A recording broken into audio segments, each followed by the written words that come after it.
Dun, dun, dun, dun. What We're is on. oh, are we live? What's up, guys? Welcome back to another Tim and Katie live stream. As you can see, we are not in our usual space because we have already decorated for spooky season, and therefore it's important for us to showcase what we've done. Behold! All right, well, maybe not all of what we've done. Yeah. This is a large part of what we've done. This is a cooler backdrop than our normal one. It is a little bit cooler. We've been working on ways to kind of improve our live stream game. This is not the sum total of our efforts, but we're learning. We'll get there in time. Let us see who is in the chat. Well, right now, I can tell our Bud Storming Thrills is in. Hey, Tim, how you doing? I'm very excited about Halloween. To be clear, this is a different Tim. I'm not saying hey to me. But the number of Tims that we know. The number of Tims has multiplied quite a bit since we started vlogging. All right, well, if you're in the chat, drop a hey ho, let us know. Oh, Crystal. I see Crystal. Spooky season! Crystal is just fresh back from Halloween Horror Nights, or actually might still be there. I don't know entirely if she's made it home yet. We've seen a vlog. We've seen a couple of Halloween Horror Nights vlogs, but Crystal's is one of our most recent entries. So definitely check her out. Big Florida fan. We are actually going to be in Florida as well in the not too distant future. So we're super excited about that.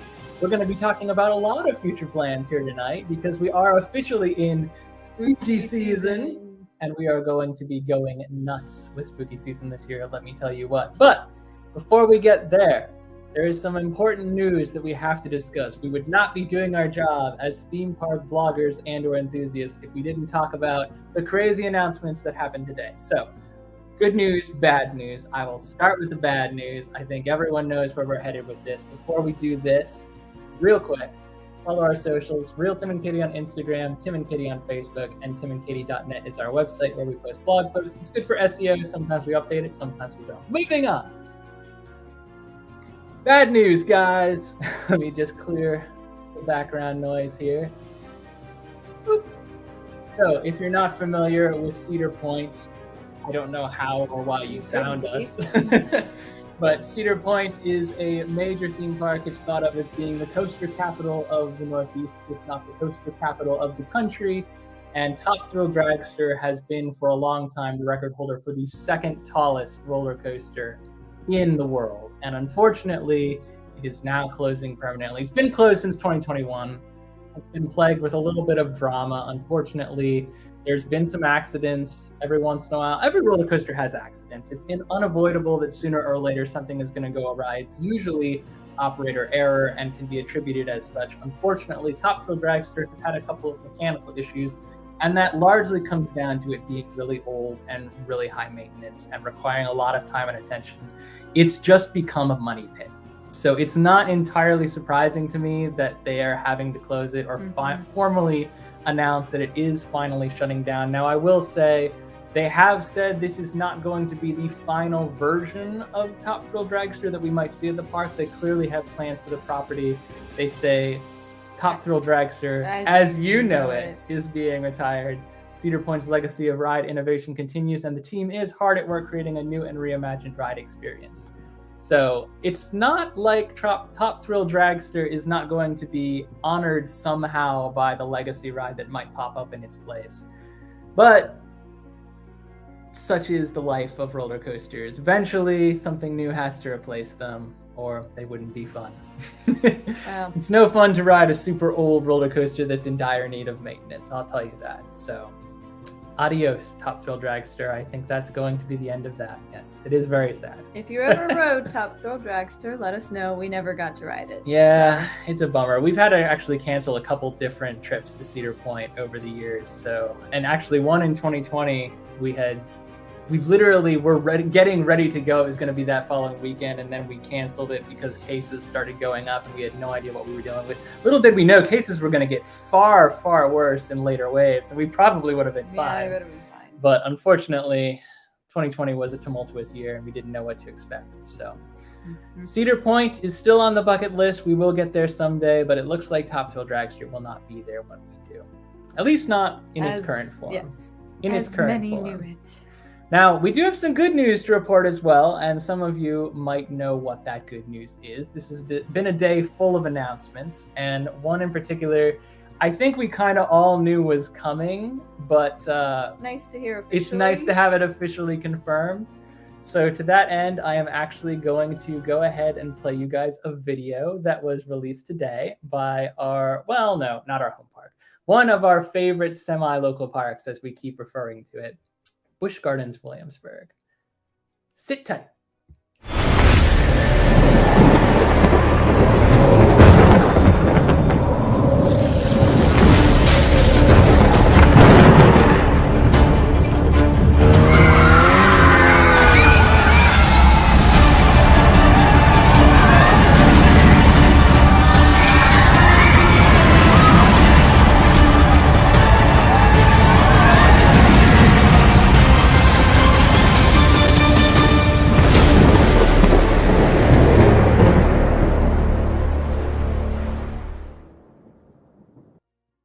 That's right, guys. Yay! It's here. Of course, we're sitting right on top of the daggone logo. Hold on. Boop. Busch Gardens Dark Coaster. Not only was it formally announced, which was fantastic, but also they went with the name that the audiences had chosen, similar to Velocicoaster. Yeah. So I am super excited about this. It looks significantly more involved than I thought it was going to. We've been seeing like little hints and suggestions that they've been wanting to do this inside the Curse of Dark Castle's husk for a long time. And actually, I think we talked about it in our St. Patty's Day vlog when we went out there, because we were touring with some guides who may have had the inside loop on some things that were going on, and we're starting to lean in that direction. But it's formally confirmed now. And that was announced earlier today. I knew as soon as they announced 2 days ago that there was going to be an announcement coming today. It was probably going to be that. But I will say it looks like it's much further along than I thought it would be. Well, like the entire track is built. We saw like tracks sitting out one time. Yeah, we did. So they've definitely, it's not like they're announcing that they're working on it. They've been working on it. They've been working on it for some time. It is set to open in 2023. No one knows when in 2023 just yet, but I would imagine they want to have it open for the summer season. And I think it's totally doable to have it open by the summer season. Yeah. I don't know if you saw, but Taylor from Coaster Studios released a couple videos today. He was actually on location for the announcement when they dropped it. Of course and he was. Yes, he always gives the inside track. And speaking of the inside track, the track inside is built.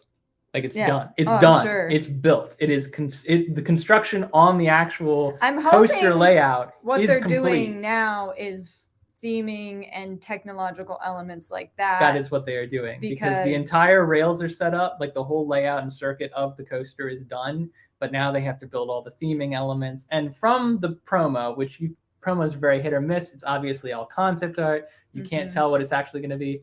It seems to me to be kind of a, well, obviously it's their jet ski scooters that they use in SeaWorld San Antonio. Yeah. So they're taking an existing coaster model and porting it over to something that is smaller and more compact, which I'm fine with. It's a little weird thematically to have I think it's meant to be like a snowmobile in the context of that was the only thing I was like, I like the bike ride or I the do too. straddle seat. I think it's fun and it's intense and it does make you similar kind of to feel, Hagrid's. Yeah, but they really look like, at least in that concept art, they look like ski-doos or wave riders or whatever you call them. So it's throwing. They are. I know, but they ever. look like that. It would be like saying they were building a Hagrid's ride and they made it with ski-doos instead of like motorcycles. So that's the only thing that's kind of throwing me off about it a bit. But I mean, other than that, I'm like, whatever. If you put me on a ski-doo and send me through a haunted house, fine. I'm super excited for it. So I will say, in terms of like theming, again, who knows whether or not they're actually going to keep up with what they did in the promo. But if they do, they better not pull a Pantheon on us, though. You mean in like terms of like them not having theming at all? I think they're gonna. They're gonna have more. They're gonna have to have more theming than that in order for it to work. Because the whole outer husk is so thematically brilliant. Like it has to measure up, and it has to measure up to the Curse of Darkcastle ride it replaced too. If you weren't familiar, Curse of Darkcastle was a screen-based 360 dark ride, and it lived very much up to the outer facade of the ride itself. It was very thematic and had a driven narrative. And this, I think, is going to have that too, based on the concept art and all of the videos that they released today, which I wasn't expecting, and I'm super excited about. I got to tell you, my hype level for this was like down here, and now it's like up here. It's not there. It's not, but it's like it's much higher than it was when I started. So that's the theme park news for today, guys. I'm sure there's tons more that we've missed because we are not experts in our field, but these are the things that caught our attention, and we felt like we would be doing a disservice if we didn't talk about it. It looks like April has joined. Hi, April. April! We're on your TV. We have not seen April in a while. I miss her. Thank you for joining. Happy spooky season, April. Happy spooky season. All right, so let's talk about what we actually came here to talk about. As you can see, we've got our spooky stuff. I shrunk the window now, but as you can see, we got our spooky stuff laid up. So tonight we're going to be talking about haunts. Hunter. I don't know what that was. You don't know what Haunter was? No, I don't know what that's. Well, actually, that surprised me. You haven't watched Pokemon the first movie. Oh, that's devastating. Okay, you were doing a Pokemon. Devastating news, guys. Katie's not ever seen Pokemon the first. I mean, if I have, it was not memorable. Oh, that's even worse. That's so much worse. All right, I can't take this. We got to move on. So we're going to be talking about the kind of haunts that we have been to. We're not going to pretend to be experts on haunts as a whole because there are many different types. We have been to 2 different types, and we've been to many different haunts that fit into these 2 buckets. So we'll be talking about everything. Not all of them. No, certainly not all of them. We will be talking about the ones that we've been to, our experiences, and offering you some tips. The goal of this live stream is to introduce you to the concept of a haunt. I've talked to a lot of people at like work and in our social circles, and I'll be like, yeah, we're going to a haunt this weekend. And they'll be like, a what? And I'm like, a haunt. And they're like, uh-huh. And I'm like, no, it's a property that offers a seasonal event that is narratively driven by spooks and goblins. That is a haunt. So there's 2 different buckets that we have kind of categorized haunts into: theme park haunts and seasonal properties that are built towards haunts. The theme park haunts will typically be mainstream theme parks, Six Flags, King's Dominion, Hershey Park, Universal in particular, Disney, all these theme parks that we frequent. And then, on the other hand, you have properties that are built around Halloween that are geared towards spooking people that just stand unused for the better part of the year so that they can roll right into spooky season with a brave face and a set that's already pre-designed, not have to worry about breaking anything down. So, with that being said, we do want to say that the focus of this installment of the live streams will be on more mature topics. Yeah. Spooky things. We're not going to be talking about Mickey's Not So Scary or do like Count Mickey's, Dracula's Christmas. I I got really off there. Count's Halloween something or other at Williamsburg, Busch Gardens, Williamsburg. There's like a Spooktacular? Yeah, the Spooktacular. We've never done that one. We're not talking about I do like all of those Hershey's, what was it called before Dark Nights? Hershey Park in the Dark. Hershey Park in the Dark. Which, we'll talk about Hershey Park, specifically we'll talk about Hershey Park Dark Nights, which is coming this year as a brand new event. But we also, previously, Hershey Park has been only family friendly during Halloween. It's been like the at least the local area's like family friendly Halloween event, and it will still be that to some extent. They're still going to have that during the day, and there will still be areas of the park that are dedicated to that experience after dark.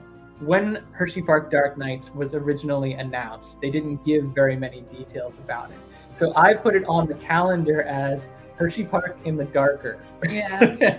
And so, to sum everything up, we're going to be going into the darker side of Halloween during this live stream. Even our graphics that we usually use in these presentations may not be the most suitable for the younger crowd. I don't think there's anything like willfully inappropriate in them, but they might be frightening. So that disclaimer having been, and that actually goes for our entire spooky season, by the way, like the vlogs that are coming up, there's going to be some spookable content. But knowing that, you're here.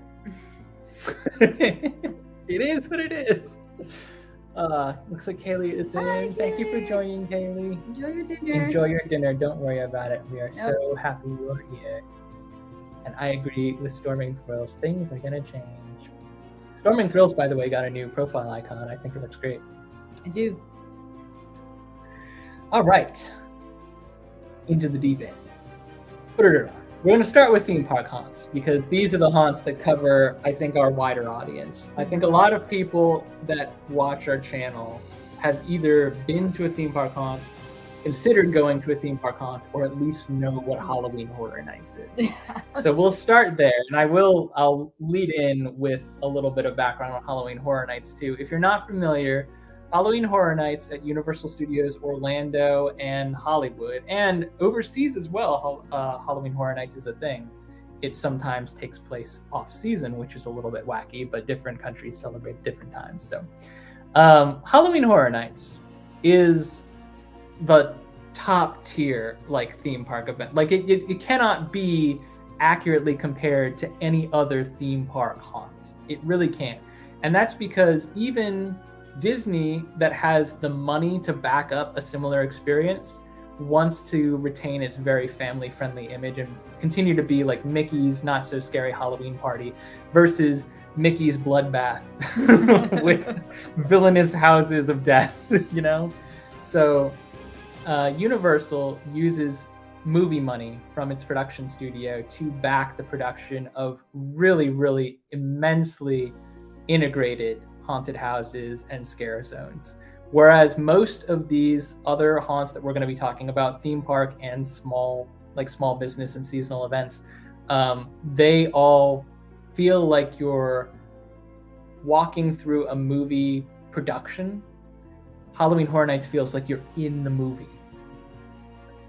So it's not, we'll use that kind of like as our gold standard, but there are other things to appreciate about other kinds of haunts. And you may find that Halloween Horror Nights is not your favorite for when you might actually find that Halloween Horror Nights is too realistic. A lot of people have been to Halloween Horror Nights and been like, that was so intense, I can never do this again. And actually there are a lot of haunts that are like more fun, that are, more localized.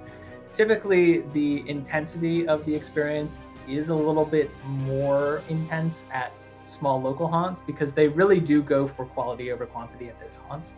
But at theme park haunts, most theme park haunts are not comparable to Halloween Horror Nights. I'll just say, I don't think that any of them are bad. We've been to a lot of them. But Halloween Horror Nights is just on such a different level that if the intensity is something you're worried about, you might really appreciate other haunts at different theme parks. So, a couple of things to expect, because at the end of the day, this is what to expect from haunts. Expect crowds. So particularly at theme park haunts, these are known brands and properties. These are things that are advertised months in advance. During the summer season, you might start seeing Six Flags pop up little icons for Fright Fest. You might see sponsored ads on Facebook. You will know what these events are before they get here, and so will thousands of other people. So expect that the parks are going to be a hot spot for Halloween activity, particularly I would say like teenagers are particularly drawn to the theme park events. I mean, I think maybe for the local ones more so than some of the theme park ones. I mean, I'm arguing that the crowds can be expected at theme park events. Oh yeah, so 100%. In terms of like, yeah. But I don't think it's just teenagers. No, I don't think it's just teenagers. I just think that theme parks are a natural draw for teenagers who are looking for something fun to do in holiday season. I'm not isolating teenagers as being the only people you will see in theme parks by any stretch of the imagination. I'm just saying that, like, in terms of volume, the theme parks will typically have a larger crowd and a busier haunt season than the smaller local haunts, which in some ways makes the smaller local haunts more fun to visit, because you feel more isolated, you got some room to breathe. Not to say that they don't have busy nights. I'm glad they have busy nights because I want to see them continue to grow every year. But haunts at theme parks and haunts at local properties, very different crowd levels. Expect crowds at theme parks. I see comments pouring in. I'm sorry, I'm trying to get to them. Halloween Horror Nights is awesome. Howl-o-scream at Orlando. SeaWorld is celebrating its second Howl-o-scream ever this year. It's super exciting. I loved the Sirens theme last year, and I am super excited to see it back this year. Halloween Horror Nights, we went to our very first one last year, and it's true what they say. Like, it's really, really difficult not to go back every year. So we're just going to go back every year. Christina is in. Christina. Welcome, Christina. Yes, we will try not to frighten you, I promise. Yeah. I'm not saying we won't. I'm saying we'll try not to. The other thing you can expect, guys, from theme park haunts in particular are upcharges. Now, if you're used to... This actually applies to Disney, too. Because even Mickey's Not So Scary Halloween Party, it's not figured in with your daily admission. Halloween Horror Nights is exponentially more expensive than a daily admission because it does... I mean, it's basically a whole park day after dark. It goes until 2 o'clock in the morning. The offerings there are wildly different, and it is the biggest. If you've never been, you'll go there and you see and go like, I can see why this might cost a lot of money. Yeah. Because not only are they putting up, houses from basically like from scratch. These houses are going up. They have whole new staff members, hundreds, if not thousands of people coming in for food services, for scare acting, just to run the houses, all of that. So they're not always the day-to-day employees either. And I will say, just opening it up to other theme parks in this same category, this is the reasoning behind all upcharges. Like, yeah, it sucks that, like, when you go to Hershey Park, as is the case this season for the first time ever, when you go to Hershey Park during the day, you can't participate in the haunted houses after dark unless you've paid an upcharge and purchased for that night. Just like $20. Yeah, it's really not expensive at Hershey Park, guys. If you're thinking about going to Hershey Park for the cardboard they had to put up inaugural year, the inaugural, I think it's going to be better than cardboard. I know, but I'm just saying, like, the inaugural year of Hershey Park's Dark Nights events is really cheap. Like, it's really cheap. When you compare it to Halloween Horror Nights, which this is actually an argument I got into on Facebook. Don't argue on Facebook. Just don't. It's gonna eat up so much of your time, and you're not gonna get anywhere. People don't want to listen. But if you choose to argue on Facebook, make it a valid topic like this.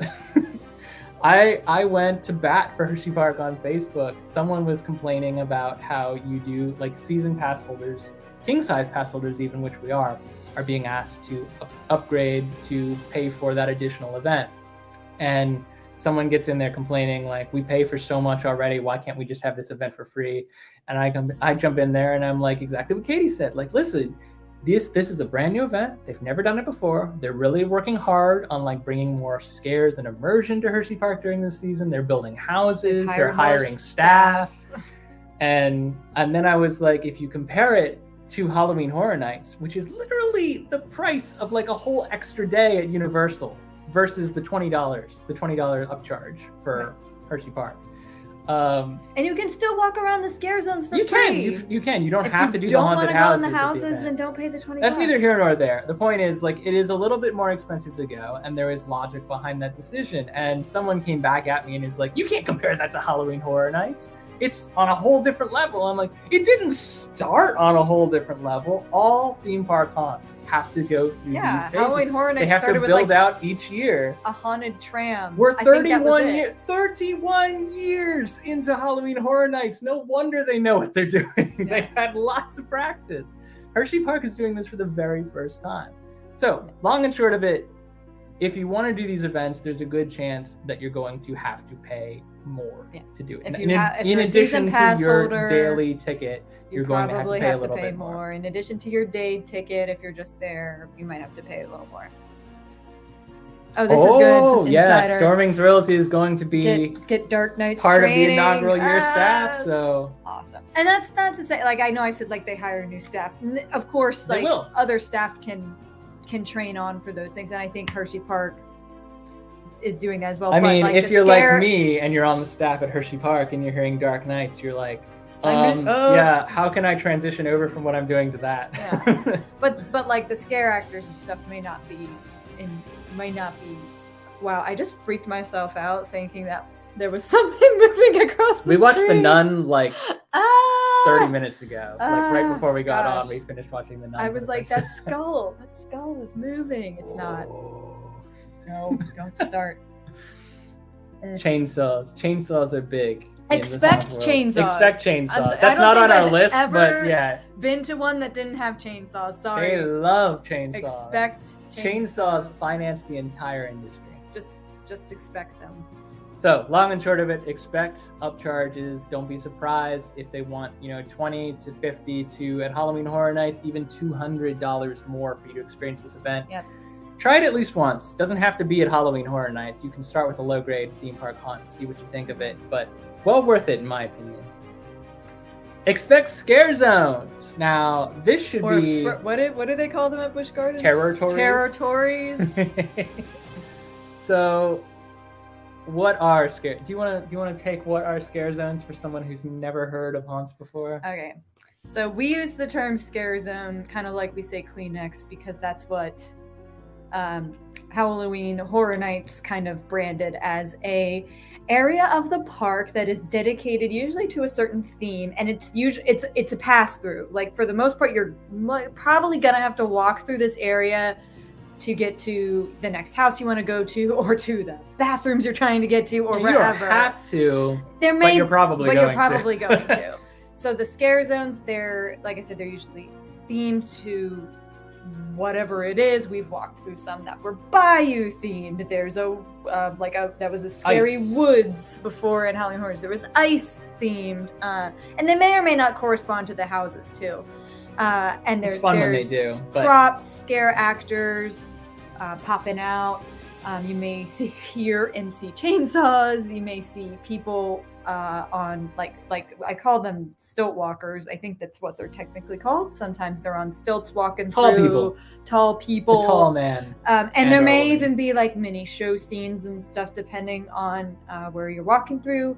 There's usually effects like fog. There may be smell pods. I think we walked through like the butchery one once, and it definitely had like that decaying smell, which was not great, but it was very immersive.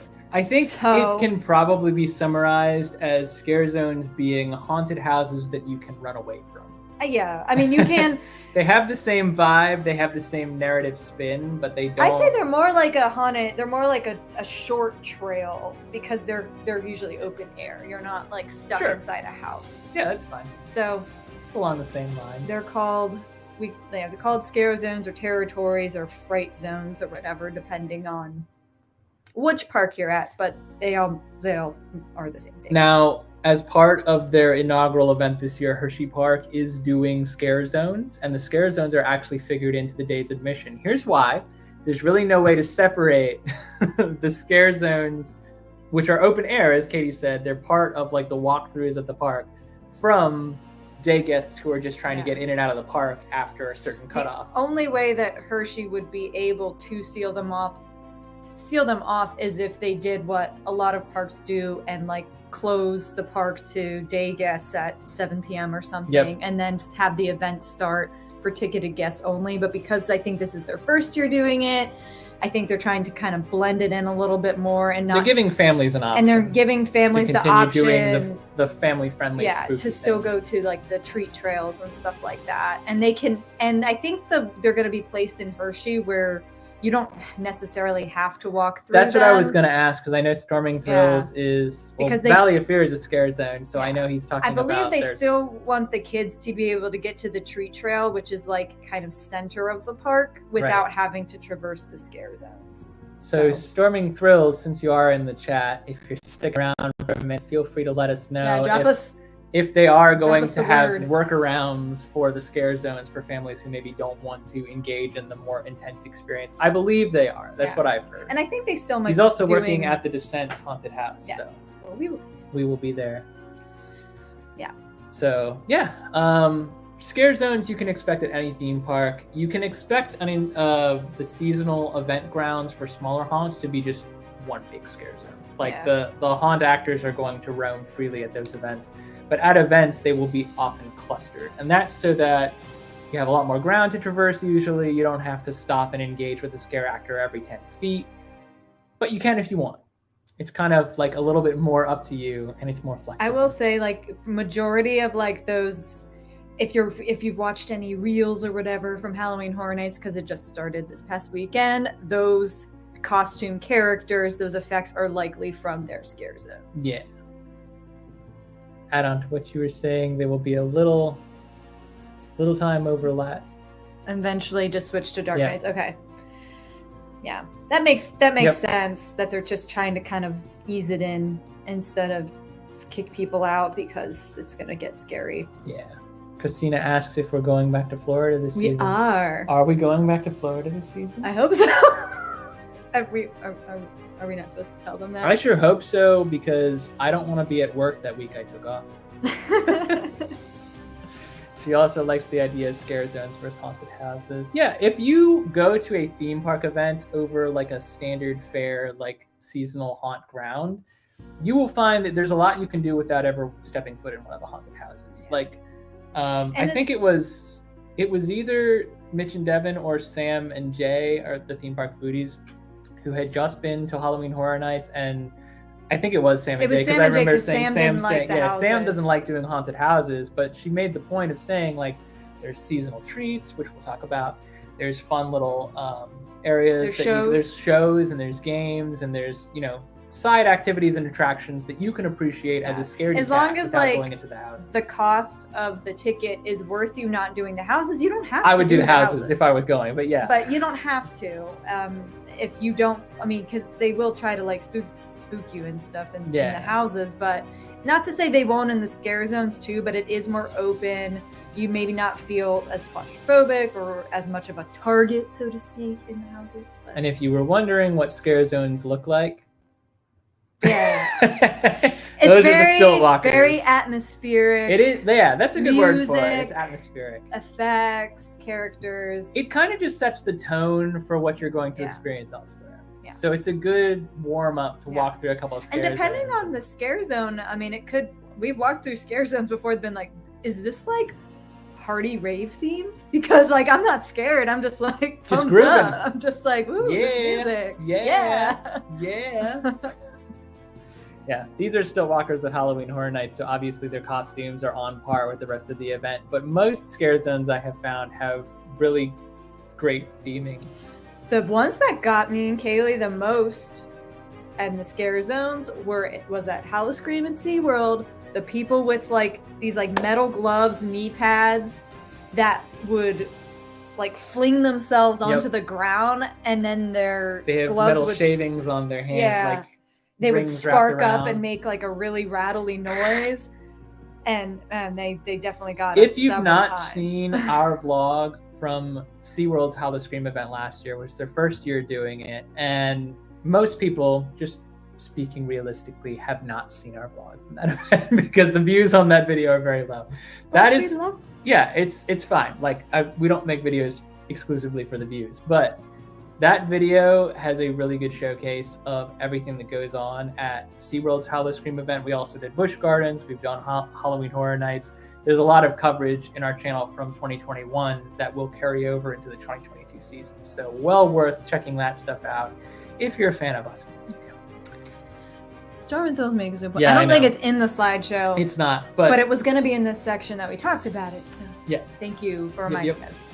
Busch Gardens and SeaWorld, both under the same umbrella company, they offer anti-boo necklaces, little $15 upcharges. Speaking of upcharges, you can pay for to ward off the extra chaos. It's a light-up necklace that's supposed to let scare actors know. The scare actors try not read to it as spook code. me. Stay away from that person. Yeah, so you can try that out if you like. Katie's point. I was kind of glib last year, and I was like, "How about just not go to Don't a come haunt if you don't want to be spooked. if you don't want to be spooked." But maybe you come with other people who don't want to be spooked. And I did see like some kids wearing them, and then I was just like, "All right, maybe you shouldn't bring your kids to this event." I'm very judgmental. Sorry. Wow. Yeah. But anyway, they do sell them if you don't want to be spooked or it's your first time and you just want to kind of take it in. They offer that. That is not offered at Halloween Horror Nights. It is not. Halloween Horror Nights is a much more intense experience. I would not start there on the totem pole of theme park. I want you to put on your big girl with big boy pants and go for it. We have touched on this already, but you can also expect houses. Yes. House. Haunted house. Roadhouse. So I picked a random image from a random haunted house. This is somewhere in Ohio. I wish I knew where because it looks dope and I would love to visit it. Haunted houses are, man, how do you summarize haunted houses? I mean, it's a walkthrough. They're linear walkthroughs. You start at the beginning. There is no way to go backwards. You are going all the way through. Once you start, you are just pushing through to the end, and they ask that you move at a relative pace so that you're not running over the people in front of you or holding up progress behind you. So you got to commit. When you go into a haunted house, you're committing to being spooked. And haunted houses are typically where all of the production value of a haunt lives. There's a lot of good production value in scare zones, but like 80 to 90% of what they're doing is house related. A seasonal theme park one where they've got to build these basically from the ground up every year. Halloween Horror Nights does have infrastructure for this, but that's because they are like a world-renowned theme park haunt that, again, can't be compared very well to other theme park haunts.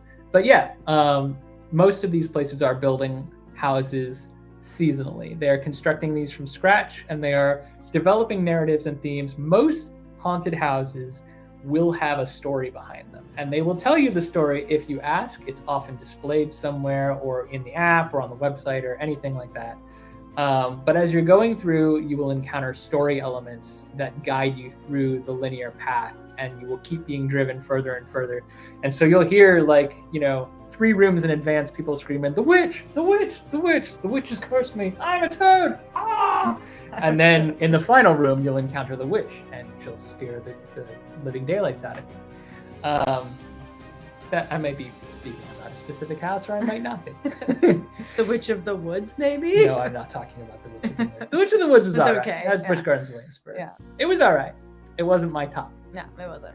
But houses are like the core of any haunt, I would say. And theme parks really lean into this. They develop houses right in the center of the park, underneath a roller coaster. Like they're agnostic to the property they're on. They just like, hey, after a certain hour, we'll still run a couple coasters, but it's mostly going to be about this. And then you line up at those haunted houses as early as you can, and you start working your way through. And it's a good time. Now, something to note, you will be let in groups. Yes. You will be let in like groups of like 6, except for maybe. Halloween Horror Nights. Exactly. Except Halloween Horror Nights, because those houses are so popular. We call it the conga line. You have thousands of people going through a night. So they just keep one steady moving line. Yeah, they pretty much just keep people moving through. Jamie and Ari. Hey! What's up? Welcome to spooky season. Welcome to spooky season. But for the most part, other haunts, especially and we'll focus on these later, but the small local haunts usually will let you in groups. So I think if that's any comfort to you at Halloween Horror Nights, there's usually someone in front of you and behind you. Oh, there's thousands of people in front of you. You're not going through anything alone, no matter where you're going. So I'll just take Field of Screams as a test sample. So Field of Screams, which we're repping here, is probably our closest local haunt. They're in Mountville, Pennsylvania, but they're considered to be Lancaster, Pennsylvania, and they're really close to Hershey Park. So their grounds, they have 2 haunted houses that are open for off-season events as well as regular season, peak season, as we call it, during the fall. And both of those haunted houses, they will typically isolate you into groups of 6, maybe 8. 6. I think 8 at max. Yeah. Like they won't let a certain amount, because those are tighter spaces. Another thing to watch out for in houses is claustrophobia and strobes. So those 2 elements, they'll almost always warn you if there's strobe lights for. If you're photosensitive or if you are claustrophobic in any way, shape, or form, the houses might not be the best fit for you. That goes for any haunt. Yeah. Any haunt. Every haunt that I have ever been to has utilized both of those elements unsparingly in haunted houses. But aside from those 2 things that might be triggers, I can't think of anything that's like wildly different in terms of intensity level from one house to the next, to the next, to the next. Now, you will find more intense houses at more intense haunts. We'll get to that. Mm-hmm. But generally speaking, at theme parks, you can expect pretty well-themed narrative haunted houses that are fun to go through, and you're going with other people. Yeah. So it's a fun, spooky way to take in the Halloween season. And at Halloween Horror Nights, because as I believe it was Tim that said somewhere back in the comments, Universal has properties you might recognize. You may be walking through, like last year we got to walk through a Beetlejuice house, which honestly was not scary. It was just so fun. So if you enjoy a certain Halloween or spooky season property, like we all went for Haunting of Hill House last year. I'm so mad I missed out on the trick or treat. You get to experience that. As far as like properties go this year, they do have a Michael Myers Halloween themed house, and The Weeknd, I guess, is also a I mean, which is apparently a really popular. Is he an IP or is he just a person? I mean, if people know his music videos, they might recognize some things. And then there's like, you know, the Universal like monsters houses. So those are other things to look at that you look forward to at Halloween Horror Nights, recognizing actual like characters and properties you might like. I'll say this for the live stream crowd, because we know you all, we love you. I will not say this in the vlog at Halloween Horror Nights when we actually do the Weeknd house, but all I can think about. No, don't start singing it. Weeknd's house. Don't. It's not any of his popular songs. It's just his 1 episode cameo on American Dad where he sings a song. Stuck in my head. He sings a stupid parody song talking about how he's a virgin. And I'm just going into the haunted houses like, I'm a virgin. Yeah. And that's it. That's all I'll say. Yeah. But we have only heard good things about that house, so it's probably cool. Yeah, if not, I'm honestly not that familiar with The Weeknd otherwise, except for that, which is why I'm always thinking about that. So I have heard really good things about the house. I am excited for it. There's lots of IPs at Halloween Horror Nights that excite me, and a lot of original houses as well. But we got to push the conversation forward because we're going to talk about special treats. Special treats. Oh, I wish Sam and Jay were on. I mean, but they are be in hanging spirit. Out. They are in spirit. And we need their expertise. These are the pizza fries at Universal's Halloween Horror Nights. Now, these are mythical. I do not say legendary, I say mythical. They have been elevated to the status of myth. And here's why. Every time we go to buy them, gone. They're always available early in the night or early in the season, but as soon as we approach the booth, gone. We've never tasted the pizza fries. But we keep hearing about them and how great they are. These are a regularly offered Halloween Horror Nights treat, but there are like dozens of other special theme treats that are offered every year at Halloween Horror Nights. Hard this year on treats at Halloween Horror Nights. They did. They've got. Definitely check out, by the way, the theme park foodies, because they have been out already to go for the treat platter. They've gone through all of the different food that's available at Halloween Horror Nights, or at least most of it, and the rest of it is coming. Jackie from Super Enthused has done so as well, and I think Mitch and Devin of Our Florida Passport did the vegan ones. Yeah. All kinds of menu options from all of our friends' channels. Almost any theme park haunt will have themed offerings, themed treats, or food. Which is something that you can't necessarily say for the smaller local haunts. ones, They don't go all in on food. They do have decent food, but they don't Usually go have, like, food trucks nuts or so something. crazy like Six Flags, Cedar We Fair. know that Hershey announced their special food offerings for Dark Nights. Katie's so excited for green mac and cheese. So not excited for green mac and cheese. She is living for it right now. I'm just When she goes to sleep at night, she goes, "Oh, the green mac and cheese." no. I'm having nightmares about it already. But I'm hoping Well, I that didn't say what kind of dreams you were having. I Yeah. just said you were mentioning it. I'm not looking forward to that. But there were definitely some like king size shakes that looked really cool. Although Tim and I have never successfully finished a king size shake together. Kaylee talking up the weekend house. Kaylee doing this. I have watched a couple of like snippets from the houses at Halloween Horror Nights. I obviously didn't want to watch the full walkthroughs because we were going. You okay there, bud? Yeah, it's like the tiniest piece of ice. You having a drinking problem? I have many drinking problems. It's water, guys. I promise. I'm just tired from a 3-day weekend, apparently. I missed this one from Storming Fields as well. Would like to say the scare actors are going to be rusty towards the beginning, I assume, of the Hershey Park season. So if the houses or scare zones don't meet the expectations, please be patient. That's really good advice. That is very good advice. And honestly, like my expectations are already met, just the fact that they're doing it. So yeah, I'll be 100%. so excited. So back to pizza fries. No, this is great, guys. We really appreciate all the feedback and the hype for spooky season. When it comes to the treats, every theme park is going to be different. Quality level could be different as well, and quality level could vary widely from snack to snack at the same park.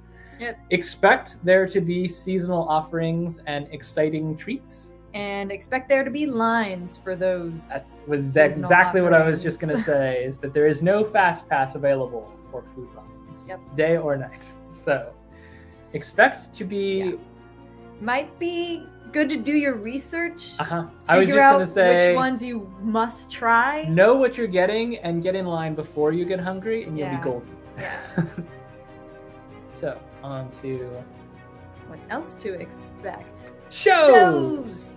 I have some pictures here that, for a change of pace, are actually my pictures from a previous haunt. I know. Our pictures? I know. It's devastating to hear that we usually use stock photography, but we do. We're not perfect. We're just like you. This is Busch Gardens howl-o-scream Jack is Back party, which they are doing again this year. I am super excited for it.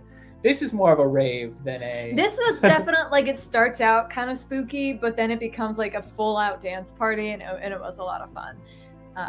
Jack is back. All right.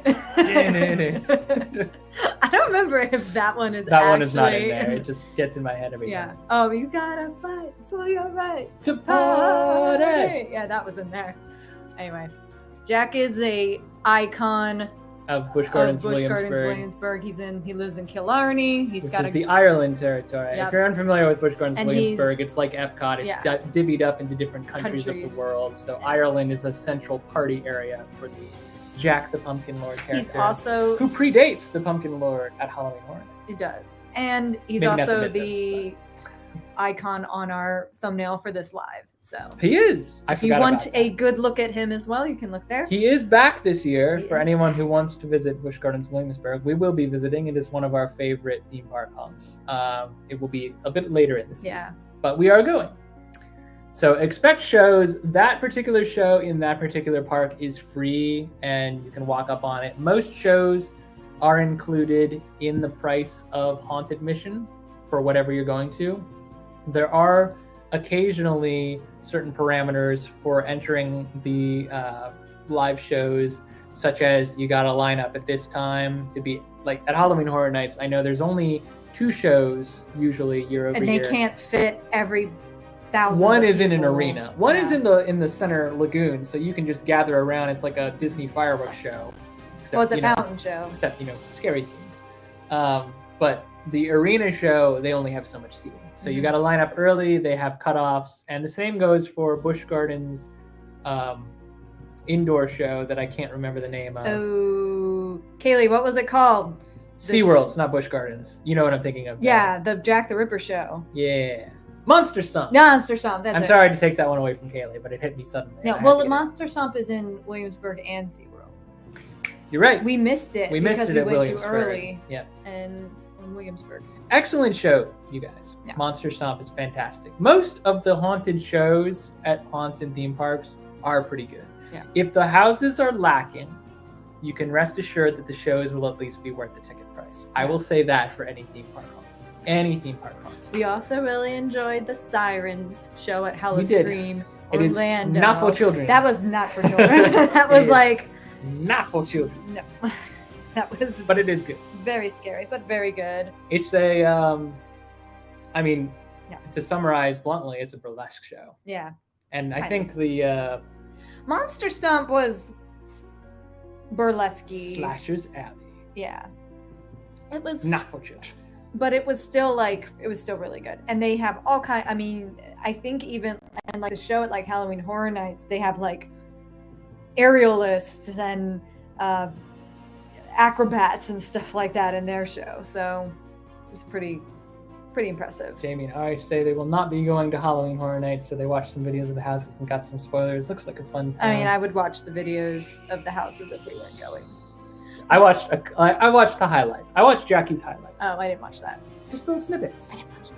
I mean, the reality is most of the people who have posted full walkthroughs of the houses were not supposed to. Universal did ask media guests who were allowed to film in the houses not to show entire walkthroughs for this exact reason, because they want people to actually experience it firsthand. But we understand if you're not going, it's your But own yeah, way to I see mean, it, yeah, so. yeah. If you're not going, you're not missing out on anything by watching the walkthrough. Expect some rides to be open, but probably not all. This was especially true of SeaWorld's inaugural year. Yes. And that came down to staffing more than anything, I would say. So. It was not a question of whether or not they wanted to open more rides. It was a question of they're building all these haunted houses for the very first time. They're spacing out all of their scare actors. They only have so much bandwidth. And as a result, Mako and Infinity Falls were both open until midnight. And then at midnight, 2 hours Infinity before... Falls was only open till 10. Ooh. That's why we missed it. We showed up with Katie Darn. at like 10:30. Man, I so wanted to go on Infinity Falls too. Shush. That ruined my whole evening. Shush. I wanted to watch you go on Infinity 10 Falls. p.m. was the cutoff, I guess, for Infinity Falls. Mako, I think, was running until midnight because it did run a couple circuits. And we talked about getting on it again, but the event ended at 2 a.m. and we ended at around 12:30, and we couldn't get on it again because it had closed. So only those two rides ever opened at SeaWorld, again, probably because of staffing. But even at Halloween Horror Nights, not every ride in Universal Studios is open. In fact, some rides are just, I mean, Islands of Adventure, the entire park is closed. It's only at Universal Studios proper that the Halloween Horror Nights event takes place. Yeah. I think at some point, in the legend says that they did at some point try to include islands in the Halloween Horror Nights. Halloween Horror Nights at Islands one year, and it went over so poorly they never did it again. I think retheming everything at Islands. Islands is much more of a theme park. Universal Studios is more of a movie park. But things like E.T. and Men in Black will close during Halloween Horror Nights. Not always Men in Black. Sometimes, actually, I think that one is open. But E.T. historically has been closed. The Simpsons ride has been closed. So on and so forth. I think, I don't think Gringotts is open. Gringotts is open. It is? Mm-hmm. Okay, in fact, Gringotts is open. I'm 100% getting on Gringotts this year. Now that we're going with a little bit of extra time, more so than we had last year. So I'm intending to get on Gringotts while apparently lines are very, very short during Halloween Horror Nights. Yeah. But yeah, and Kaylee is correct that howl-o-scream at SeaWorld Orlando is planning to open more rides this year. But even so, some rides are still closed. It's not, just don't expect the whole theme park to be open till 2 Don't a.m. go to a haunt at a theme park thinking, hey, at least I'll be able to get on my favorite coaster if I don't like the houses. That's a bad expectation. It might happen, it might not. You shouldn't go You might be with able that to get on a expectation. couple, but you won't be able to have a full theme park ride day. Right. This is a picture of us on Mako. Yes. I Our first included ride it on just Mako. because. That was our 100th coaster cut it, guys, and Kaylee got to do it with us. It was magical. It was. On to seasonal haunt properties. Oh, wait. Hold on. This is important. Vanessa's here. It's okay. The party is still going. You did not miss it at all, guys. We're only 50 minutes in. Who knows? We can do it for 3 more hours. You guys had some traveling to do this weekend. So I think Chad and Vanessa are actually in different places right now. I don't know. Are I thought you guys Vanessa may reunited? be back home now. Are y'all reunited? I have to tell you guys this because now you're on. It was really funny because I think both of you were logged in to the 2 Tickets to Adventure account on Instagram. So I'd see a post from Williamsburg and a post from Texas, and it took me a minute to be like, they're in 2 different places. They're not in the same place. Possession! It was wild. So. All right. I'm going to ask you to define seasonal haunt properties Okay. and distinguish it from the theme park haunts we've just gone over, because I have to get another bottle of water. Oh, yeah, you are almost out of your water. I am. I'm all right, dehydrated, guys. y'all. Katie show for a the couple Katie minutes. Show. Actually, it'll be like 30 seconds. So we're calling them seasonal haunt properties, but I think another name for them could be like local haunts. These are permanently standing structures that are typically only open for the season. So the one we talk about a lot is Field of Screams because it's one of our favorites, and we are headed there very soon, actually, for their opening weekend. And the fun thing about Field of Screams actually is, thank you. The fun thing about Field of Screams is they will throw in some off-season events kind of sprinkled in. So they do like a Valentine's, a St. Patty's Day, and a Friday the 13th or halfway to Halloween or something. But for the most part, these places are only open usually September through maybe the beginning of November for a spooky season. And they are typically not associated with a theme park. They usually won't have rides. Like you may have like a hay ride or something like that, but nothing that's like a roller coaster or a dark ride typically. I'll tell you guys that any local haunt that has a dark ride is going to knock the competition out of the water because it just doesn't happen. There's like a soft dream that we open. Oh, it's not soft. I have like our own haunt budget one day. spreadsheets and whatnot. If we make it to the age you wanted a dark ride and a roller coaster, right? 2 dark rides. Oh gosh. A roller coaster, a train ride, and 2 haunted houses. One day, if you guys see a GoFundMe from us, it'll probably be help us. $56 million. We need this much money. We to just open need our that haunt. much, just a little bit more. We're so close to our goal, guys. We need $56 Jim's like, million, look at this farm and property. we have 40. We have $40. $40 out of 13 cents.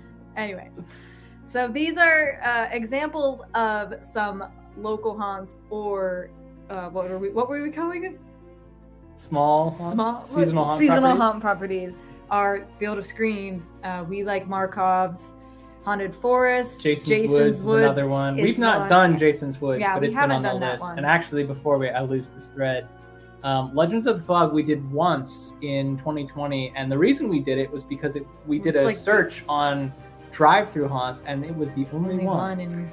Now it's not doing drive-through haunts anymore, I don't think, but they are doing Legends of the Fog as a regular occurring seasonal event. So they're back to standard operations. If you've not been to Legends of the Fog, highly recommend. We've only done the drive-through hunt so far, but we are going to go back there. We just only have so many weekends. This is the problem with the local haunts, is that Disney starts Mickey's Not So Scary Halloween Party like first weekend in August. Right. But the seasonal haunts near us will operate like weekend September to October, and that's it. And sometimes it's only like mid-September through Halloween, and we just can't. Oh, that's how you know someone's watched our vlog. Beaky! Mr. Beaky! Mr. Beaky! Oh man, that is a throwback. That is a throwback. Thank you.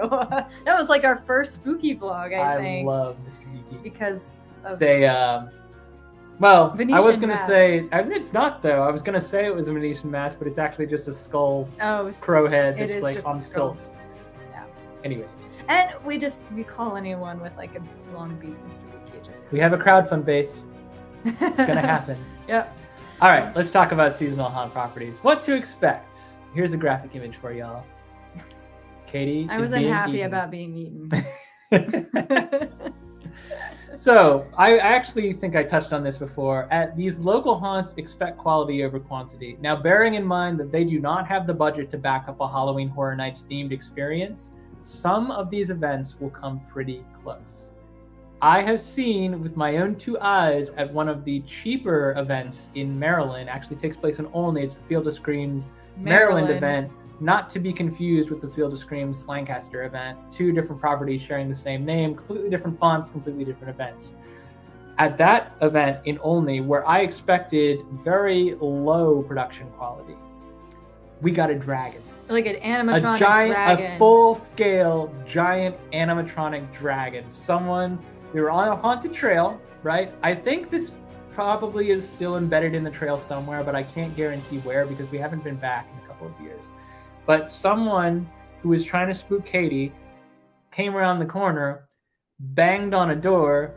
Katie shrieked, and he said, "Well, if you don't like me, maybe you'll like old Nessie." And then banged on the door again, and this dragon head came out. And I'm telling you, it was like the size of her huge. Body. Like it was ready to eat her. And I was like, what is happening? I did not expect it.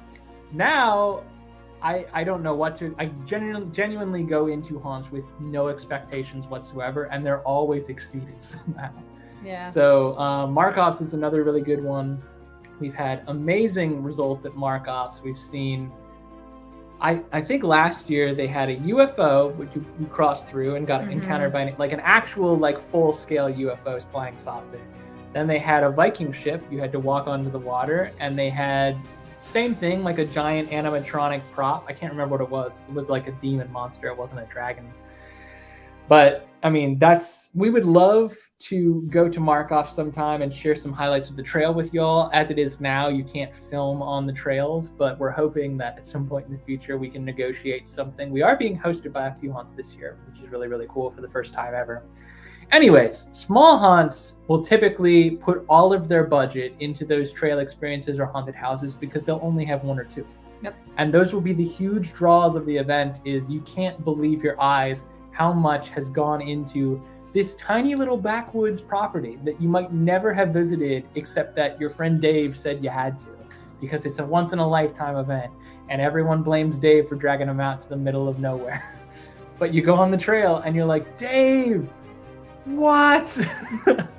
And suddenly Dave's the hero. And that's what small haunts are all about. And there is something about walking in the woods at night that's already just scary. Like, you can't get that from being in a like production haunted house too. Vanessa got on after the fact. Yeah, we covered. We did cover theme park haunts. We did. Yes. Haunt is really awesome. Yeah, we have heard that Cedar Fair. We have not done a Cedar Fair haunt. We run into lack of time, especially when we travel to Halloween Horror Nights. It's just hard to double back and get everything done. Also, you got to leave a little bit of time for editing when you're a vlogger, which is unfortunate. You can't do like 3 haunts in one weekend, or else you'll be like trying to edit. Like a lot of times we're doing scrape everything together. One thing so that Tim can work on the video the next day. Also, the Disney playlist. There's some not so great vlogs in there. I'm just throwing it out there. Our early 2020 Disney vlogs are not the strongest. Please forgive us. We have grown as vloggers. But I agree that a moonless, cloudy night is the best time to go to a haunt because there is no lighting and you're stuck with whatever they give you. And that's kind of sometimes the other reason why we would do haunts later in the season is to wait for it to get a little darker. But the problem with that is usually the closer you get to Halloween, the busier they get and possibly more expensive. Until like Halloween weekend. Night. Yeah, weirdly on Halloween night, I guess because a lot of people that go to haunts are either kids or parents of kids that will be out trick-or-treating. Yeah, might actually still be trick-or-treating. Or hosting like a home Halloween party. Yeah. But yeah, Halloween weekend, for whatever reason, haunts are not very busy. Local haunts. Theme park haunts, astronomically busier. Yeah. Actually, that might make sense. That's where all the crowds go from the local haunts. Now, there are some things that smaller haunts don't do quite as well. One is food. That's not to say there's bad food at any of these haunts. Field of Screams actually knocked it out of the park last year with the food trucks. We got Doughhead stuffed waffles. Yeah. Wockets. Those were Waffle good. pockets. Waffle pockets. Wockets. Doughhead stuffed waffles are on Instagram. Waffles. You can get their entire... Waffles? Did I say waffles? I thought you said waffles. Waffles? Waffles. Waffles. You said the word waffles. All right. So fair food is generally what you can expect, and what I mean by fair food, stuff you can get at a state fair. Yeah. Corn dogs and onion rings are in line. I know we've gotten like brisket and pizza. And, yeah. Like we try to mix it up every year so that we're not just having the same thing over and over and over again. But a lot of the local haunts will just pull in food trucks. Sometimes they'll have. Now I will say some of them also use the money spent on food to benefit like charities. Like Field of Screams have only. I think Markov's only had like. They had like a bake sale. Markov's was a little, they were shorter on food. Yeah, but, and then they had a bar right. at Markov's. So you can always get drinks at home. Well, not actually, always. alcohol's not allowed at Field of Screams. Not always, but you can always. I guess you can always get beverages at haunts is a better way to put it, and sometimes. Markov's does offer that pre-pizza party though. They do. You have to pay for it.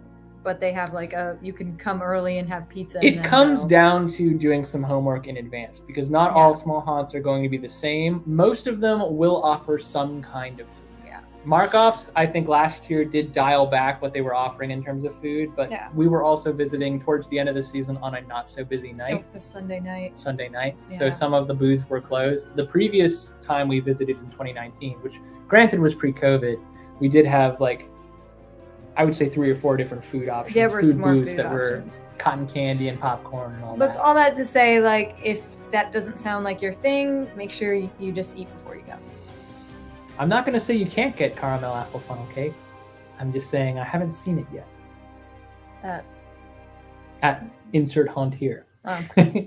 Well, I would say funnel cakes are fair food. Expect scare actors. Now, we talked about scare actors when we did theme park discussions at smaller haunts like Field of Screams, and actually follow this girl on Instagram now. She's one of our haunt friends that we made. But this is at Field of Screams, by the way. At smaller haunt properties, these scare actors just run rampant. You can expect them in scare zones at theme parks. You can expect the entire property, as I said, to be a scare zone at haunted grounds, seasonal haunt properties. The fun thing about being on at the local haunts, because these actors you're constantly seeing them, you can ask for like selfies. You or, can, like, get good and you have like videos of pictures them and whatnot. You can interview them if you want to. It's pretty cool. I mean, they have the right to not get a picture with you if they don't want, but most of them do. A lot of them do that. Like this is kind of their living. They actually will do haunts and local. And they love it too. We've got. Exactly.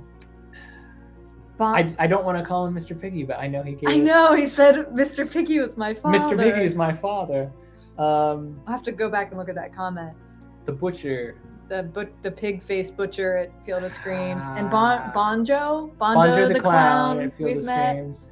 Yeah, a lot of these scare actors will have licensed characters that they bring to the haunts they work at. And I mean, it's a whole industry. It's very, very cool. These are real people that are really focused on giving you a good scare and a good time. Real people. They're not fake people. Well, no, they're not just ghosts and goblins that approach you. They are real people under the mask. And the other thing is, like, they're like celebrities. When you at most local haunts, they Rawhide, that's it. They may touch you, like they may poke you in the back, that's or coming. ruffle your hair and stuff. That's coming like at the end, but we do want to highlight that, like, just because a scare actor touches you doesn't mean you should be touching them. Yeah. Because they're being paid to touch you as part of the spook. Yeah. You're not being paid to do anything while you're there. Yeah, don't turn around and punch him in the face. Yeah. But I mean, when you go to a spook, expect to be spooked. But that's something that may not be the case at a theme park event. The scare actors may not be trying to touch you on purpose. You don't sign a waiver to get into Busch Gardens howl-o-scream. Yeah, when you buy a ticket, you agree to park terms, which carry over to the event. But at these small local haunts, one big difference when you buy tickets is that they will often ask you to fill out a waiver because their experience may be a little bit more intense. And they often have signage or something that says, actors may touch you, please do not, try to touch them. Sometimes, or they'll have someone out front of the house reminding you. But I mean, it happens. I think it unfortunately probably happens more often than it should, that someone will reach out and touch you and you might be inclined to touch back. But that's what kind of makes the local ones kind of more, I mean, if you flinch and accidentally hit them, it's fine. They just mean, like, don't reach through bars to try to get people. Fun story at Markov's Haunted Forest. I was going to say the foot grabber. I was going through a, that was at Field of Screams. Oh. I was going through a haunted house at some point, and at Markov's, I think they are allowed to touch you. They're definitely. But they don't go out of their way so to do. At Markov, well, it depends on the person. My ankle has been grabbed. That's all I'm gonna say. In a strobe room, which again, photosensitivity, don't do the haunted houses. But I was in a strobe room on the Markov's trail, and I was going through, and one of the scare actors comes at me like the nun in The Conjuring. And it's strobe, so you can see them coming, and it looks really fast. And I like back up a little bit, but then I lost track of them, and I moved forward a little bit, and I swear they like rammed right into me with more force than I think they were intending. And that scare actor, like in the middle of this like screaming everywhere backdrop of horror and strobes, and they're dressed up like a monster, they're like, "Oh man, I'm so sorry, are you okay?" Except for that it's strobes, so I'm like they're so sweet. They really are. Like, scare actors are the sweetest people on earth. So was it at Field of Screams then that you accidentally stepped on someone's hand and you were like, "Oh, sorry," and they just went tap, tap, tap on your leg? Yeah, my foot was like here. I stepped on someone's hand and I went, "Oh," and they went like, "You're good." Like, all right. Anyway, scare actors are great. Yeah. Respect them and they will respect you, and they will give you a good time at your haunt. Expected trail depending on the haunt. This is different from... So that's what I was saying, like open air, you're in the woods, which is such a more different feeling. And there's been times where Tim and I have been like, as a group of two, like we're the only two people walking through the woods. It's rare. It's rare that they do that, but we do get separated from the group sometimes. And then people will catch up and run into the back of us because they're running from a chainsaw. And there will be, that's when you get like smoke and just sounds, and there may be someone. Like, this is another time where someone's just like reached out and tried to grab me and stuff. It's definitely, I'd say, more into reflex punchers. I'm definitely, if you are afraid you're gonna punch someone, just like keep your hands in your pockets or something. I don't know. Probably a fair way to go. But anyway. But yeah, trails are, I think, a different game. I think it being open air and everything, it like kind of. It sets itself up better for scares because like chainsaw people can chase you on trails. Yeah. You can't get very far because you'll be running off trail if they don't guide you a little bit. But while we're on this, which I didn't think we planned to talk about, appropriate footwear. True. Don't wear flip-flops to a haunt. Don't even wear them in like Halloween Horror Nights. Honestly, I don't think they're a good idea. Yes, there's going to be more even ground, but especially at a local haunt with a trail. I mean, it's September, October. It's probably too cold for them anyway. But it won't be this weekend. Wear sneakers, and honestly, wear shoes you're not afraid to get dirty, because if it rained that week, chances are those trails are still muddy. Yep. And they're not going to. If they get like flooded or whatever, which would be really unfortunate, they may close them. But other than that, like they'll open them in the mud. Most haunts will not close due to rain, but they will close due to lightning and thunder, similar to theme parks. Yeah. So if you're going out in a rainstorm in particular, don't expect that you're not going to be able to participate in the things you paid for. Don't expect to get refunded if you don't participate in them. If it's drizzling, put on your raincoat and go have fun. If anything, it adds to the ambiance. Yep, just go for it. Expect a hayride, depending on the haunts. This is not true of all haunts. In fact, this, I would say, is like 1 in 3. Yeah. Like every local haunt wants to have a hayride, but not everyone has the space to. So I know that Field of Screams has a legendary hayride. Excellent. And Field of Screams in Maryland, completely different haunt, completely unaffiliated, used to have one, now does not. I don't know why they killed it. And they might bring it back at some point, or they might already have for this season. I haven't checked. But we're actually not going to Field of Screams in Maryland this year, so I can't verify that information. But I can tell you that at Field of Screams in Lancaster, they have a hayride that is knockout good, not at all what you would expect. All the production value that's missing in the scare zones or in anything that they don't have on property, fair food, gets dumped into things like the Haunted Hayride, and you would be amazed and there's a how reason wild why and immersive it is. The Hayride is not open during their off-season events because it requires lot. so much and maintenance. probably it needs a lot of maintenance, and it was one of my favorite things about Field of Screams last year. That is a good point. Also, on haunted stones, trails, roots, just if you've. It's something I may need to consider, actually, since I did tweak my ankle in February. Well, I'm actually usually going in hiking boots after a couple run-throughs at put my trails. ankle brace on. When I go to a local haunt, I usually wear like farm-ready clothing because most local haunts are based on either farms or woodlands because they have the space to expand. So it's something to consider.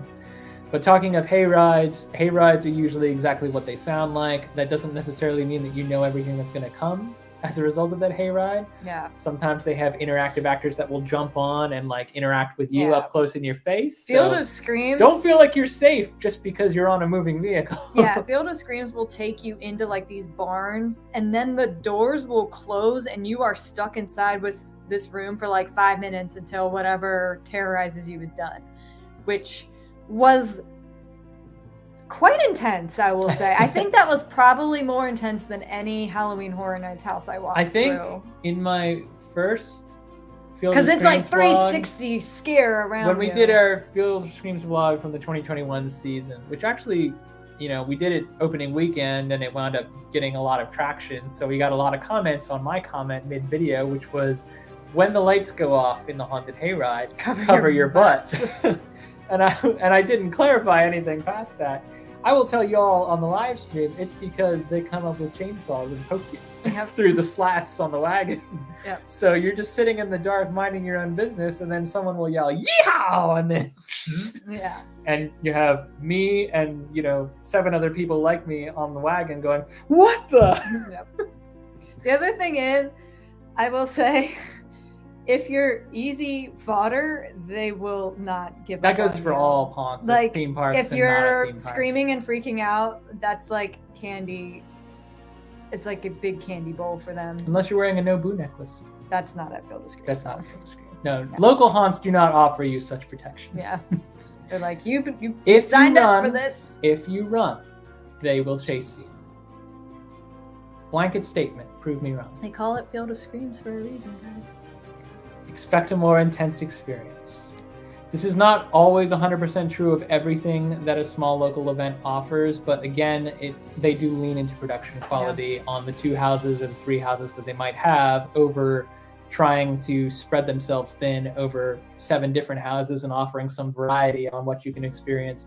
Field of Screams, both of their houses are relatively intense. I would not recommend them for people who have like heart conditions or like they literally have like all of these warnings, like if you have high blood trigger pressure, warnings out front, or all these things. Yeah, and a lot of local haunts are like that. Markov's only has the hybrid trail now and the town, which is a walkthrough event. They also, I'm realizing this as we're saying it, because they're small and usually family owned, they don't want you suing for something. Universal can take care of that stupid suit, but they can't. They can make you go away. Yeah, they can make you go away, but so just know what you're getting into.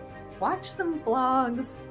Do your research. We have some. Heck, we do have some. You can check ours out. We'll have some with a little bit more in-depth footage coming up after our... I will tell you that for the first time ever, as invited media guests, we will be allowed to film in some haunted houses this year. But we will not be posting... We will not be posting walkthroughs. Walkthrough POVs. We think that ruins everything. That ruins it. So don't expect that from us. And we won't be invited back as media guests I was going to say that the host did say that we're only being invited because we don't show everything. So just bear in mind. And actually, that plays directly into our last point for smalls in particular. Halloween Horror Nights will also not let you film in houses. Busch Gardens historically has let you film as long as you do not have flash or a light on your camera. You must go in lightless.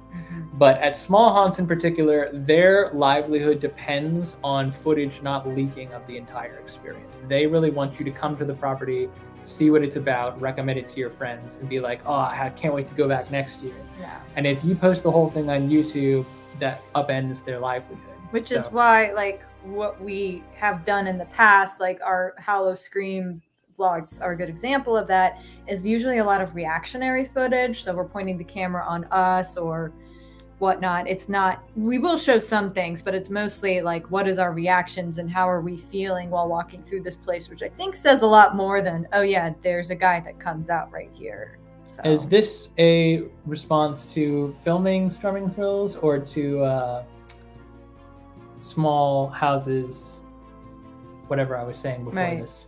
Yeah, before this I was talking we about. assumed Hershey would not be letting us film inside of houses. Expect a more intense experience. We were talking about trigger warnings. Oh, okay.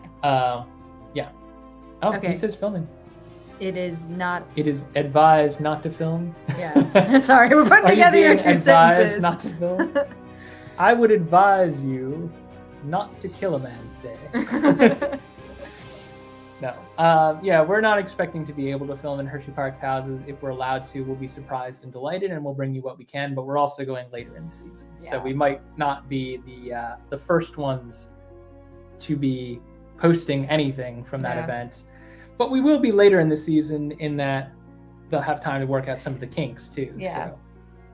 Anyways, expect that if you're going into a haunted house, regardless of the property, just assume you're not allowed to film, regardless of whether you're taking out your iPhone to take pictures or video along the way for your Reels or your TikToks, or whether you're like us and you're trying to build up channel content. I mean, the other thing it's is better just not to do it. You think, especially like walking through with your phone or whatever, I mean, if you drop it, then they got to stop the whole thing.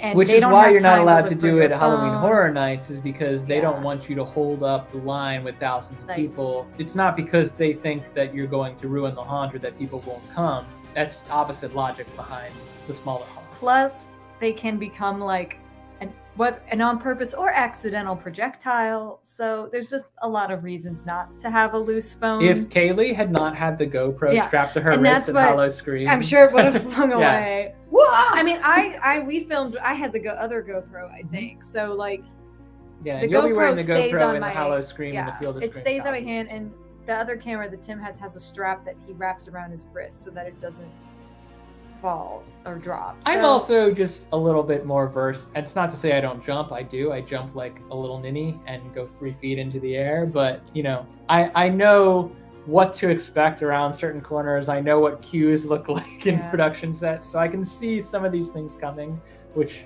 is cue to get a tighter grip. And I will tell you, like, you're going to enjoy it more if you're not looking at it through your phone. It's true. I'm just going to tell you that. At the end of the day, it's about going for a spooky fun time. Yeah. This brings us to our broader tips and tricks list. These are just broad statements you can apply to all haunts, regardless of what kind of haunt you're going to. Do your homework. Do your research. Research! Jackie Chan Adventures, y'all. Sound off if you watched my childhood shows. Do online research about any haunt you're visiting. This goes for local haunts. This goes for theme park haunts. Busch Gardens and SeaWorld, for example, have a bag policy you might not know about if you don't do a little bit of online homework. You can bring bags in if you're going for the normal park day and carrying over into howl-o-scream. If you show up for howl-o-scream at either of those places at the registered howl-o-scream hour of like 6 to 7 when the event kicks off, you're not going to be allowed to bring a bag in because they're trying to discourage bags being brought in as Katie said, projectiles are not good. They're trying to discourage, reflexive punchers, things like that can get lost at a crowded event. Items that may be prohibited, hazardous, snuck in with bags. I mean, yes, we're tiptoeing around the fact that there have been instances of violence at certain parks that they're trying to discourage. Because even though spooky vibes usually bring out fun and overall good feelings in people, all things can be ruined if not taken seriously. Some people will become their worst at these times.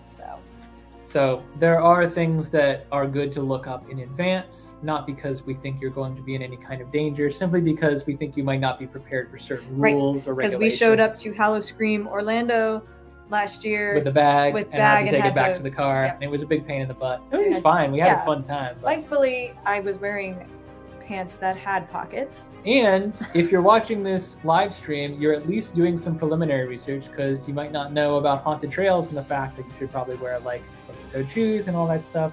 this counts. You're already moving in the right research. direction. Just make sure that before you go to a specific haunt, you check out their website and see what kind of rules they have, what kind of regulations or guidelines they recommend, so on and so forth.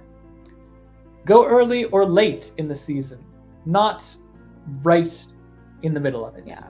By which I mean, I think the early season would be like opening weekend, early September. Depends on the haunt, because Halloween Horror Nights is not a good opening example. weekend was Again, everything I'm saying, crazy just put an asterisk for saying Halloween maybe Horror not Halloween Horror Nights, because it'd probably be the opposite. But. I will say, if the event does take place on a weekday, you're kind of gambling. Like Halloween Horror Nights on a weekday, I think is the same event. But we did have like Chad and Vanessa, I know, went to howl-o-scream in Williamsburg on a weekday last year, They went to opening weekend this year too, I think. Well, or are planning to.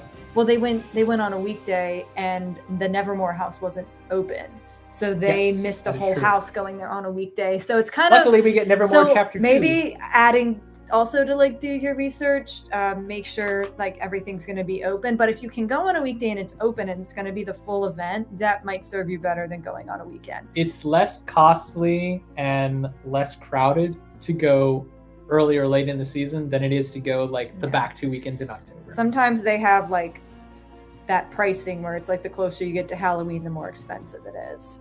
This is for you. I don't know if you know what it's a reference to. Am I ready for September 30th for Hocus Pocus? That is what it is a reference to. Did you catch what my cup is? Hocus Pocus 2. Yeah. Just thou comprehend. Just thou comprehend. We actually have a interesting and unique vlog coming out this Thursday, guys, that is, very on brand with Hocus Pocus and other intellectual properties of the Halloween. I wonder what it could possibly be. Looking forward to chapter 2 of Nevermore. Oh. But Les was running. So do your research. Pros and cons. And the same thing happened to us. Like, we showed up at Markov's on a Sunday night and the fire dancers were gone. They weren't there. Devastating. So that was really sad. So we're fixing that this year. We are absolutely fixing it this year. This is going to be death or glory season for Markov's. Like, this is going to be either our best vlog of Markov's or our worst. We're doing everything we can to make it our best. This is our last big point, and it goes back to something we mentioned earlier about scare actors and respecting them. Respect the rules and the scare actors, regardless of what they are. Remember that you are a guest of the haunt property. You're there to have a good time. They're there to give you a good time, but we want to make it a fun and safe time. Yep. So remember that these scare actors are people just like you who enjoy spooking you, and they are very good at what they do. Yep. And we love them. We love them. We do love them. We know a lot of these people personally now after visiting the same haunts a couple times. Yeah. So it's been really fun getting to know everyone, and we love going to these events and interacting with all these scare. It really would not be the event that it is for any given haunt without the scare actors. Oh yeah, it would be Take so the scare dead. actors out of any haunt, it is boring. It is boring to walk through scare zone. It's boring to walk through haunted houses. These people are literally the heart and soul of everything that goes on at the haunts. And that includes our buddy Storm and Thrills. Work hard because for hours they're still walking, or they're screaming at the top of their lungs in a house. And many of them don't do, at the smaller haunts, they don't get to do shifts very often. Yeah. Maybe on super busy nights. But makeup and prosthetics, even at smaller haunts, we will actually get a chance this year to show you a little bit of behind the scenes at one of the smaller haunts we visit frequently, and it should be a sight to behold what this looks like to get into the whole prosthetics and the makeup and the costumes and the special effects. Like, it goes without saying, but we're talking about all staff as well. So be nice to the ride ops and the people running the houses and the food service people and just anyone running merch shops. Oh, that's something we should say. We forgot to put this in, I think, but you should expect some exclusive merch at your places too. You may see a branded shirt or I was gonna flash mine, but mine is from the store. Yeah, mine's boring. So you may see exciting to me merch and things that are exclusive to the haunt that you're at, and you may want them, and you may want to rep them later. So remember that it's all spooky fun. You can leave anytime you want to. No one is holding you hostage at these properties. If the event is too intense for you, then by all means, you tried it. You gave it your best. You did your homework. It's not for you. Head home.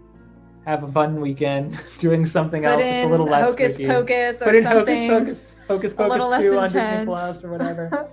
Yeah, I mean, but if you are like us, there is something to enjoy at every haunt, be it a theme park haunt or a local area haunt. Like there's something to get you in the mood for spooks and enjoying the fall season, celebrating all of the fun, spooky things with your friends and family. It is really just a good time. At the end of the day, like any haunt, for the most part. There are exceptions. We've not encountered them yet. But we know there are exceptions out there that are not so fun haunts. Most haunts are super fun. We're never going to talk about those like... the LA haunts that those are like... Those ones that are like, this one gave someone PTSD or something. I don't know. Dump spiders on you or whatever. Yeah, we don't do that kind of stuff. There is a dark tier to all haunts. But we're not talking about that. We're talking about fun, spooky haunts put on by good people. Typically the smaller ones are family owned. So fun families that want to give you a good spook for Halloween. And all they ask in return is a couple bucks, a little of your time, and respect and courtesy on their property. Yep. And I think it's well worth that. Yep. So, are you ready for the grand unveiling? The grand unveiling. Oh, yes, the grand unveiling. Bada boom! This is our spooky season 2022 lineup. If you have been following our channel for a little bit, you might recognize most of these. I don't think we're adding anything crazy to our schedule this year that wasn't on our schedule in some capacity last year, but we're doing everything differently. The only thing we haven't done is Hershey Park Dark Nights, and that's because we did Hershey Park in the new. dark last year. And actually, fun fact, Storming Thrills, you'll especially appreciate this. I know you said they just rolled out some of the Dark Nights merch. I am going to pick up a shirt. I know. I always do. And you always do. And I always wear it one time and then give it to Goodwill. And then he's like, I wore this and I washed it and now it doesn't fit right. I might keep it. You don't know. Anyways, all of these haunts are places we've been before, but we're doing everything a little bit differently this year for one reason or another. We're doing 2 nights instead of 1 at Halloween Horror Nights, which gives us a lot more time. We're doing weeknights, which should give us a lot more flexibility. Howl-o-scream Orlando, we're going back for their 2nd year, and we are starting earlier as staying later. Markov's Haunted Forest, we're going early in the season. Field of Screams is hosting us this weekend. For the very first time ever, we are media guests at Field of Screams, which is going to be super fun. And then Hershey Park Dark Nights, as you said, is a brand new event. So although we've done Hershey Park in the dark, we have not ever done Hershey Park Dark Nights with the houses. No one has done Dark Nights. It's true. No one has. So we are going to have a very fun-filled spooky season. You will see a spooky vlog from us every Thursday. If I can keep up with my own sanity and my schedule and somehow work around my 9 to 5, I will have a spooky vlog out the door every Thursday for the duration of September, October. Into November, we will be transitioning back to fluffy content like, Disney and other theme parks that we might visit in the meantime. And some other fun stuff is waiting for us at the end of the year. I promise you're not going to want to miss our 2022 end cap. But this concludes our lay of the land for spooky haunts. We are going to be doing a lot of spooky stuff this year, and we're going to try to stick to a spooky theme for live streams to the best of our abilities so that we're not going too far off brand. But this was the big one. We wanted to invite you all to take part in getting to know haunts for anyone who's never been to one. And if you've never been to one and you've made it all the way to the end, thank you for joining us. We hope you have felt prepared by some of what we've talked about. And if not, well then, sorry, wasted your time. I hope we did waste your time. Let's check out this week's Creator Spotlight. Mom is in the Mood, someone that I actually ran into in a Facebook group for Disney YouTubers. She is a regular at Disney World and the Disney parks, and actually her vlogs, I will say this, her vlogs from when I first encountered her to what I saw recently, like this week, have gone from like an 8 to a 10. Like she has gotten really, really good with production quality. I really like the way she breaks down. She does have smaller kids, so everything is viewed through the lens of a mom, as might be implied by the username. But it's been really, really fun to watch. I find the really informative vlogs, actually, believe it or not. So I'm learning new things about Disney through channels there. Haunt Scene, our friend, I don't want to say it out loud because I'm afraid I'll mispronounce it. It's always been on Instagram that I've interacted with her. But one of our friends works for Haunt Scene, is one of their local reporters, lives in Florida, and went to the opening night media event for Halloween Horror Nights. They are awesome at covering all kinds of haunts. So for the theme of this show, fantastic creators.